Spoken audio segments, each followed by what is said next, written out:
Okay, hi. So this is David. I'm going to speak about metaphysics. There's a few things I wanted to share. The first thing is about self-denial as a concept. Self-denial is like a fun thing, actually, because what's not fun is having an opinion on something and then being wrong about your opinion. And I would say anytime you have an opinion on anything, you're wrong. It's much better to not know, to be in a perpetual state of not knowing. And Marianne Williamson, she said that kids are always in the state of not knowing what's next. Like they're just in this perpetual state of like, I don't know what's gonna happen, but something good will happen.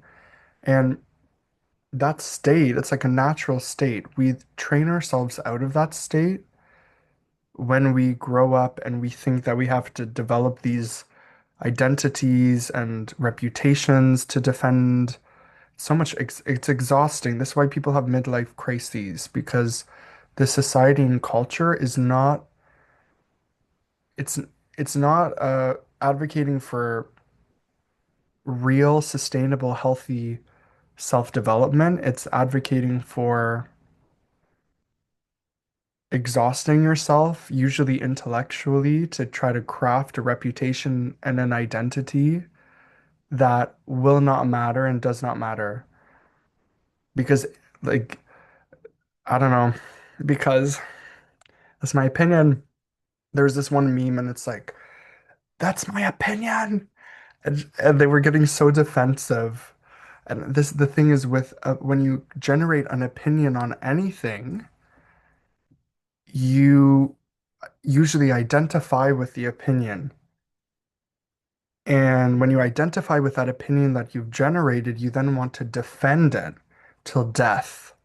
And this is why wars happen because, oh, this is my belief on what this territory is, so I'm going to bomb it. If you just get over yourself, you'll realize that both opinions can coexist and you don't have to bomb nobody. And so there's something about self-denial, which is very important to world peace and to harmonious relationships. I'm studying as a therapist right now, and thankfully I'm humble. And when I say I'm humble, I'm not trying to puff my chest up with that, but it's kind of silly because I can't speak about myself. The moment I speak about myself, it's you puff your chest up. It's just natural.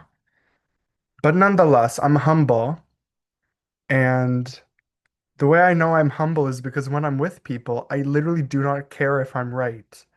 Like, please, like I'm wrong. I'll be wrong. That's fine with it's like fine with me. I don't know how to really emphasize just how comfortable I am with being completely wrong. Like, it's okay. I made a mistake. There's something very liberating about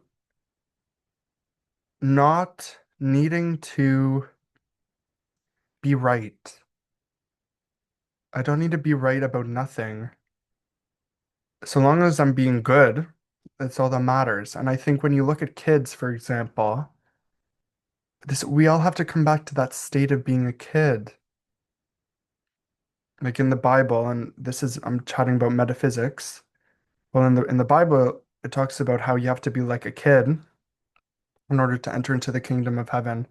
Well, kids know that they don't know, and they also are not, and I'm talking about the ones that are like, the real kids, not the ones who have an opinion on everything, but because we get trained into being opinionated.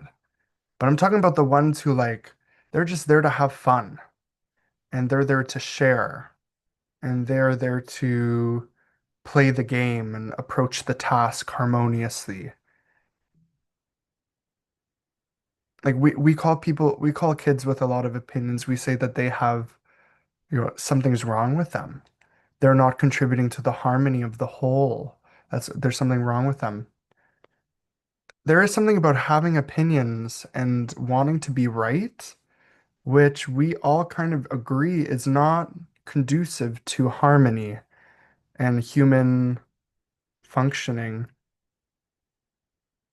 And yet we also indulge in having opinions within the culture and social media, which is so, I think it's just not helpful. It's not healthy. Try denying yourself and try getting over yourself and try building up the skill of not caring about your own ideas about anything. And if you can come to that place, you'll realize how much fun life is because you're not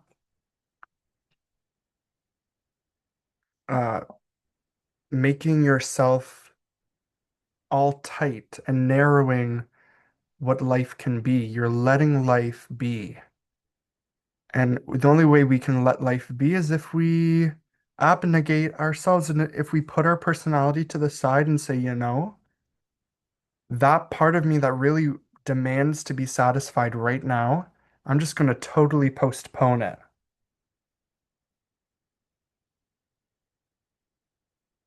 And then there's this piece that will eventually arrive once you get over the shock of like, oh my God, I just denied myself. Oh no. It's like we're all little kids and we're scared of a consequence of what might happen if I don't actually satisfy my animal impulses. Nothing will happen. It'll be fine. You'll be in peace. It'll be really good actually. And so yeah, denying yourself is good. Not denying yourself into pain. I'm talking about denying yourself so you can gain peace. That's what I'm talking about. For example, with pleasure, like I also deny myself from from pleasure more than I do with pain. I should probably, I'm one of those mea culpa people, but we should deny ourselves from pleasure and pain, and then we should also indulge in pleasure and pain from time to time to get a taste of everything, try it all out. But when it comes to pleasure, there's something about if you indulge in it a little bit too much, you kind of get addicted to the pleasure. And there's something actually very neutralizing about not, you know, letting the pleasure be transmuted into this like magical substance, which is like a heavenly, erotic, that, if you can deny your own temptation, like you gotta, like if you're tempted to sort of be super uh lusting and like, oh my gosh, all that type of way. If you try to really resist that, it's like takes a lot of effort to go inside of yourself and hold the horse, like stop it from running. But when you do it, there's this incredible power that you retain. I'm not talking about other types of retention. I'm talking about the retention of your true identity, which is an identity that is not a personality. Like we are not, in order to retain yourself, you have to let yourself go. Does that make sense? It's all spiritual. I can't even like say it, but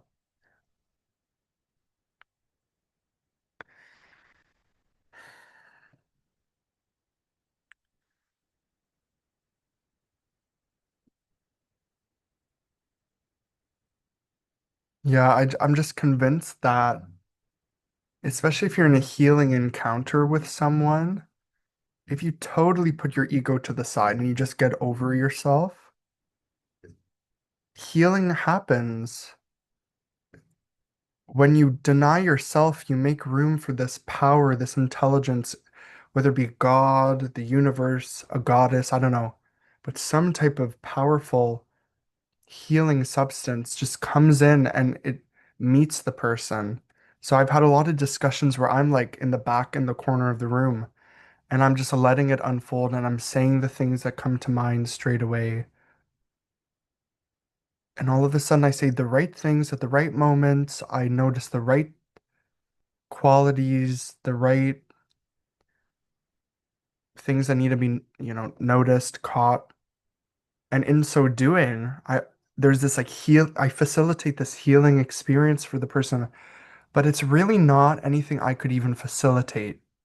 And so I really understand in the Bible it talks about when Jesus is like, I cannot do anything of myself, but it's the Father that does the work.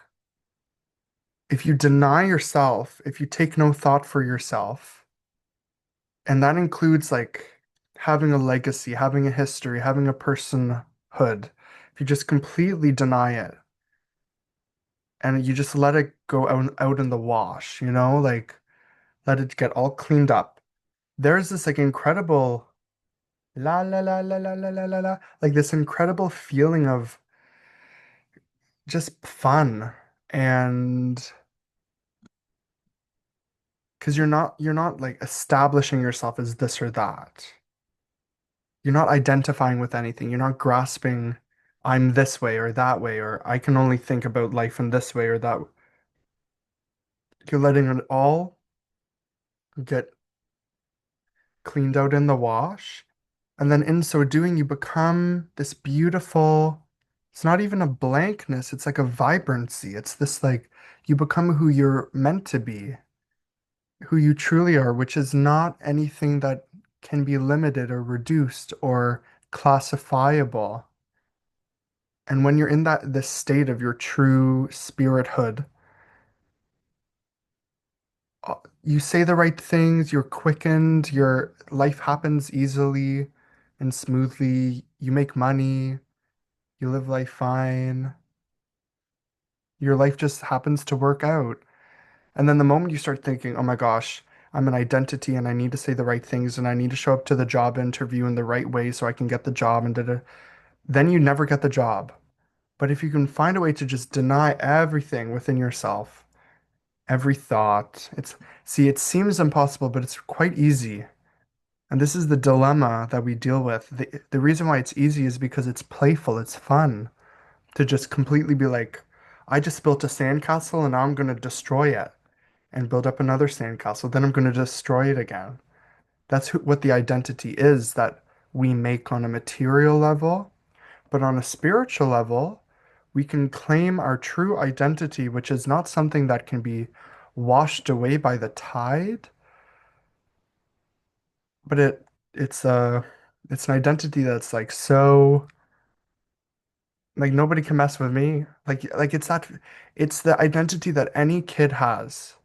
Like you can't mess with me. Doesn't matter what you say, I'm gonna have fun. I don't care about you. That's the true identity that we should all be expressing no matter what age we are at. We're all children of a divine parent. So I don't understand why we are trying to be all serious and stuff like that. That's not fun. We're meant to have fun. Let me drink some of my coffee.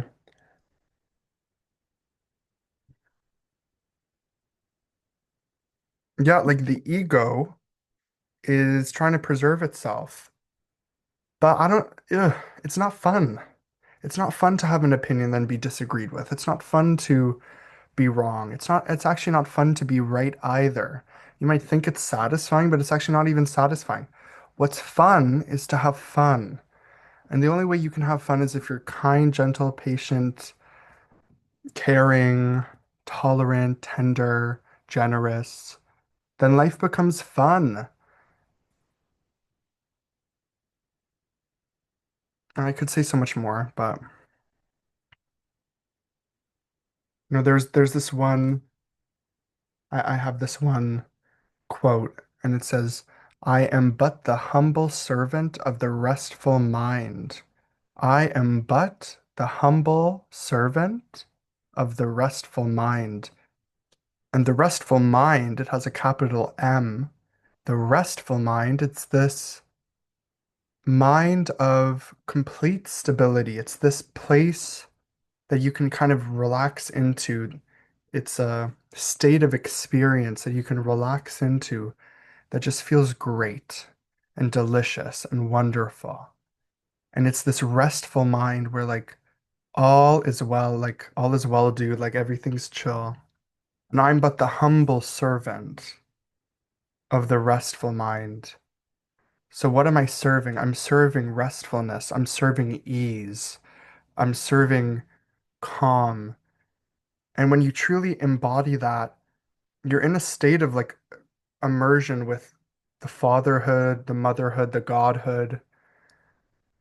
You and the God are one when you're in that state of immersed bliss. But you want to know what's not being the humble servant of the restful mind? It's having an opinion on things. That's not restful. In order to be a humble servant of the restful mind, you actually have to mirror that restfulness. And you can't mirror that restfulness through beating the drum, making noise, sounding like somebody with an opinion on stuff and wanting to be right about this or that. And like, I just, I don't know if I probably sound crazy, but it makes sense to me. And I like myself. This is a wonderful, this is something very wonderful to be focused on. So, well, peace be with everybody. I'm certainly having a wonderful evening. Bye bye.